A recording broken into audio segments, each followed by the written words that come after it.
today, Mom, Sir. To our very honored guest who has given a very inspirational message, our City Tourism Officer, Ma'am Marlene Ojem.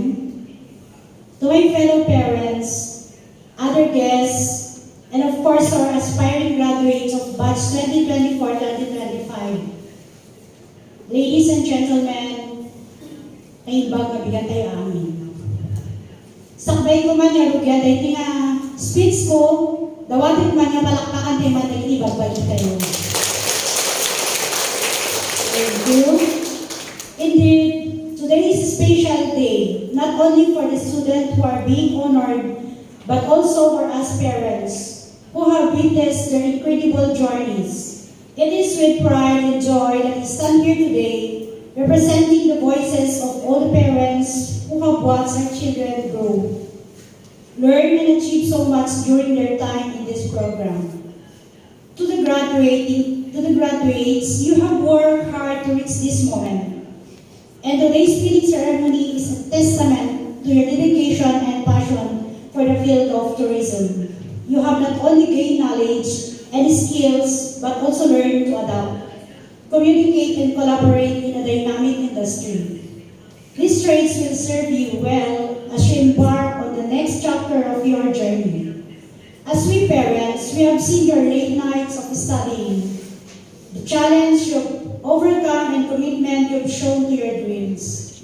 We have supported you in every way we could. And today we celebrate not just your achievement, but also the amazing individuals you've become. To the faculty staff, thank you for guiding our children and preparing them for the future. Your mentorship has helped shape their professional and personal growth, and we are grateful for your unwavering support. To my fellow parents, we can feel proud today.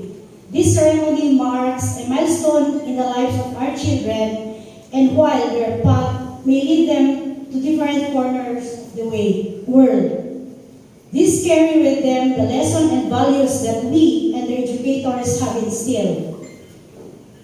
Graduates, you receive your pin today. Know that this is just the beginning. The world of tourism is vast, exciting, and full of opportunities. Go forward with confidence, stay curious, and continue to pursue your passion. Congratulations to all of you. We are proud of what you have accomplished, and we can't wait to see all the wonderful things you will achieve in the future. Kasko nami, Ma'am Arlene Tantay, at baka di trabaho di Tourism the City. Kat baka graduate kayo, kat mabalik siguro mag-apply kayo kini Ma'am Arlene. Adupay dagiti banag, or dagiti opportunity nga kayat siya nga aramigan after graduation, nga kayat siya nga ag-apply tinaat natong daytoy. Mabalit niyo nga aramigan dagitoy, kasi sa puwarta kami nga parents kanyayo, no anyaman tiriga, basta kayat siya nga aramigan dita. Subaybayan nila tada kayo nga